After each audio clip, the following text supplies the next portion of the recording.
નમસ્કાર। આજે ડોલિયા પ્રાથમિક શાળામાં મહેંદી સ્પર્ધાનું આયોજન કરવામાં આવ્યું।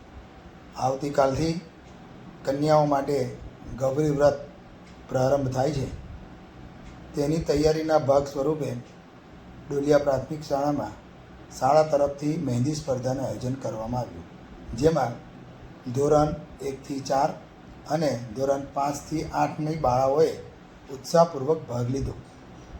આ કાર્યક્રમમાં માર્ગદર્શક તરીકે દક્ષાબેન રાણા અને રિયાબેન મકવાણાએ ખૂબ સરસ માર્ગદર્શન આપી કાર્યક્રમને સફળ બનાવ્યો। સૌ નાની નાની બાળાઓએ ખૂબ જ ઉત્સાહપૂર્વક પોતાના હાથ ઉપર મહેંદી મૂકીને પોતાની કલાનું પ્રદર્શન કર્યું। આ માટે માર્ગદર્શન આપનાર દક્ષાબેન રાણા અને રિયાબેન મકવાણાને શાળા પરિવાર તરફથી ખૂબ ખૂબ અભિનંદન આપવામાં આવે છે। જે કન્યાઓ વિજેતા થઈ છે તેઓને વાર્ષિક ઇનામ વિતરણ કાર્યક્રમમાં શાળા પરિવાર તરફથી પ્રમાણપત્ર આપી ઇનામ આપી સન્માનિત કરવામાં આવશે।